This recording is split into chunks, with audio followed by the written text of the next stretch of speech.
ሰላም ጤና ይስጥልን የተወደዳችሁና የተከበራችሁ የጎህ ቴሌቪዥን አድማጭ ተመልካቾቻችን እንደምናላችሁ የዕለተ ሐሙስ መስከረም 22 ቀን 2018 ዓ.ም ሰበር መረጃዎችን ይዘን ቀርበናል። መረጃዎቻችን ቶሎ ቶሎ እንዲደርሷችሁ ዩቲዩብ ቻናላችንን ሰብስክራይብ፣ ላይክ፣ ሼር ማድረግ አይርሱ። እስከ ፍጻሜያችን ድረስ አብራችሁን ቆዩ።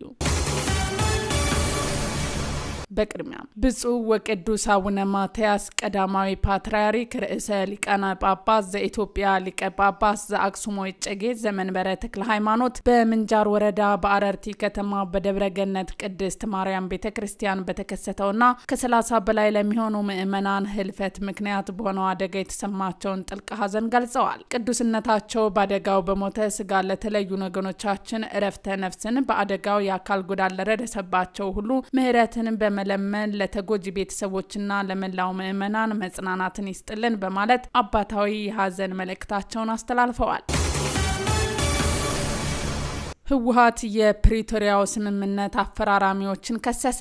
ህወሓት የፕሪቶሪያው የሰላም ስምምነት ዋስትና ሰጪ ሆኖ አሜሪካ፣ አውሮፓ ህብረት፣ አፍሪካ ህብረትና የተባበሩት መንግስታት ድርጅት የገቡት ቃል ተግባራዊ ሳያደርጉ ቀርተዋል ሲል ከሷል። ፓርቲው ስምምነቱ ከተፈረመ ከ3 ዓመታት በኋላ ቢሆንም በትግራይ ክልል በዝምታ ውስጥ እየተፈጸመ ያለ ዘር ማጥፋት ቀጥሏል ሲል ከሷል። ህወሓት መስከረም 19 ቀን 2018 ዓ.ም ባወጣው መግለጫ በክልሉ እየተፈጸመ ያለው ውድመት ለማስቆምና ዓለም አቀፍ ማህበረሰብ ጣልቃ እንዲገባ አሳስቧል። አክሎም ዓለም አቀፍ ማህበረሰብ አሁን እርምጃ እንዲወስድ እንጠይቃለን። የትግራይ ውድመት በዝምታ እንዲቀጥል አንፈቅድም። ለሰላም የገባችሁት ቃል አክብሩ፣ ንጹሃንን ጠብቁ፣ እናም ሌላ አሳዛኝ ክስተት እንዳይከሰት ተከላከሉም ብሏል። ፓርቲው ተፈናቃዮች ወደ ቀያቸው እንዲመለሱና የተያዙ ቦታዎች እንዲለቀቁ ለማስቻል በህዳር 2022 የተፈራረመው የፕሪቶሪያው ስምምነት በአብዛኛው ሳይተገበር ቀርቷልም ብሏል። መግለጫው አብዛኞቹ ድንጋጌዎች ተፈጻሚ ያልተደረጉም፣ ተፈናቃዮች ሳይመለሱ ቀርተዋል፣ የተያዙ ቦታዎችም አልተለቀቁም፣ አደጋው እየከፋ ሄዶ በዝምታ ውስጥ እየተፈጸመ ያለ ዘር ማጥፋት ቀጥሏል ሲል አክሏል። በተጨማሪም ፓርቲው ዋስትና ሰጪዎቹ ኃላፊነታቸውን መወጣት አለመቻላቸውን በማውገዝ የፕሪቶሪያው ስምምነት ሙሉ በሙሉ እንዲተገበር ኃይሎች ከያዙት ቦታዎች አስቸኳይ ለቀው እንዲወጡና ተፈናቃዮች በሰላም እንዲመለሱ ጠይቋል። የትግራይ ጊዜያዊ አስተዳደር ሐራ መሬት የተሰኘው የትግራይ ታጣቂ ኃይል ካፋሩ በርሃሌ ወደ ትግራይ ሊገባ ሲል ካፋር ህዝብ ጋር ተጋይቷል ሲል አስታውቋል። ጊዜያዊ አስተዳደሩ ቡድኑ በአፋር ህዝብ ላይ ተኩስ መክፈቱ በምንም አኳኋን ተቀባይነት የለውም በማለት አውግዟል። የትግራይ ችግር በትግራይ ተወላጆች ብቻ መፈታት አለበት የሚል እምነት እንዳለውም ጊዜያዊ አስተዳደሩ ገልጿል። ልዩነቶችን በሰላማዊና ፖለቲካዊ መንገድ ለመፍታት ዝግጁ መሆኑን ያረጋገጠው ጊዜያዊ አስተዳደሩ አፋር ውስጥ የሚንቀሳቀሰው የትግራይ ታጣቂ ቡድንም ወደ ትግራይ ተመልሶ ለድርድር እንዲቀመጥ ጥሪ አድርጓል። የኢትዮ ጅቡቲ ባቡር ለ10,000 ኢሬቻ በዓል ተሳታፊዎች ነፃ የትራንስፖርት አገልግሎት እንደሚሰጥ አሳወቀ።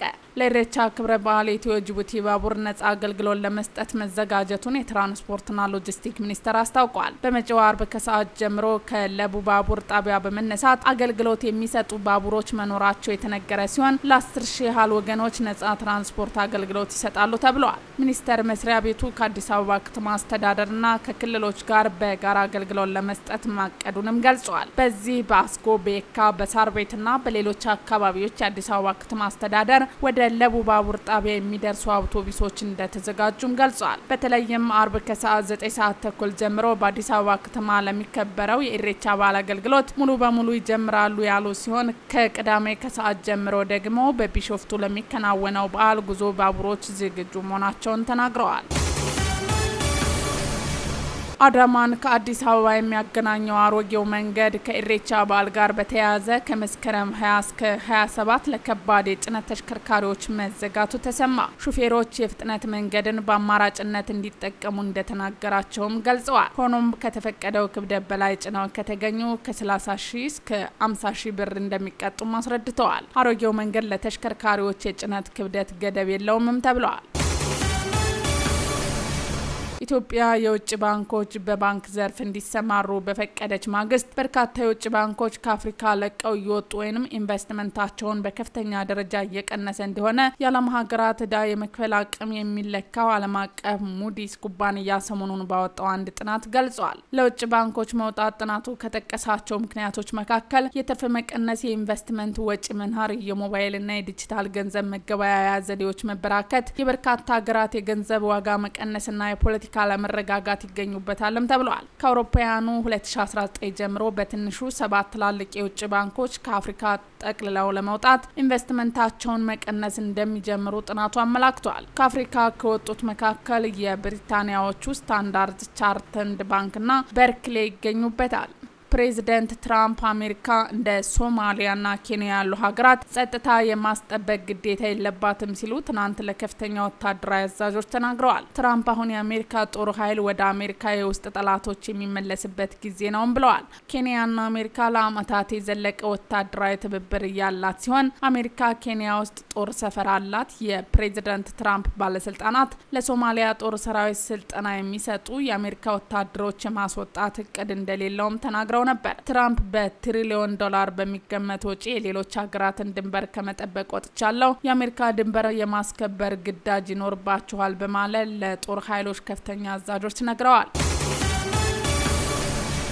የሞባይል ባንኪንግ ላይ ያነጣጠረ አዲስ የአንድሮይድ ቫይረስ መከሰቱ ተነገረ። ክሊዮፓትራ የሚል ስያሜ የተሰጠው የሞባይል ባንኪንግ ላይ ያነጣጠረ አዲስ የአንድሮይድ ቫይረስ መከሰቱን የሳይበር ደህንነት ስጋቶች ላይ የሚሰራው ክሌፊስ ቡድን አሳወቀ። የዚህ ቫይረስ መከሰት በሞባይል ባንኪንግ ስጋት እድገት ውስጥ ከፍተኛ የሚባል ለውጦች እየተከሰቱ መሆናቸውን ማሳያ ተደርጎ ተወስዷል። በክሌፊስ ቡድን አማካኝነት በነሐሴ ወር መጨረሻ የተለየው ይህ ቫይረስ በአውሮፓ የፋይናንስ ተቋማት ላይ ባነጣጠሩ መጠነ ሰፊ ዘመቻዎች ውስጥ ጥቅም ላይ እንደዋለ ተገልጿል። ክሊዮፓትራ የተራቀቀ የባንክ ትሮጃን ቫይረስ የመረጃ መንታፊዎችን በርቀት ሆነው የተደበቁ ምናባዊ ኔትወርክ ስርዓትን በመጠቀም ለጥቃት ሰለባ የሆኑ መሳሪያዎችን መቆጣጠር የሚያስችለው መሆኑ ተነግሯል። ይህ አጥፊ ሶፍትዌር ከገሃድ ዓለም የማጭበርበር ሙከራዎች ጋር ቁርኝት የፈጠረ ሲሆን ለጥቃት ኢላማ የተዳረጉ አካላት መሳሪያዎቻቸውን ቻርጅ ሲያደርጉ እንዲሁም ብዙ ክትትል አይደረግበትም ብለው በሚያስቡ ምሽት ላይ ጥቃቶች በጥንቃቄ እንደሚሰነዘሩ ታውቋል። የደህንነት ባለሙያዎች ቫይረሱ ለወደፊት የዘርፍ ስጋቶች ማሳያ ሆኖ ሲያገለግል እንደሚችል ያስጠነቀቁ ሲሆን ይህም የፋይናንስ ተቋማት ላይ ያለው የስጋት ደረጃ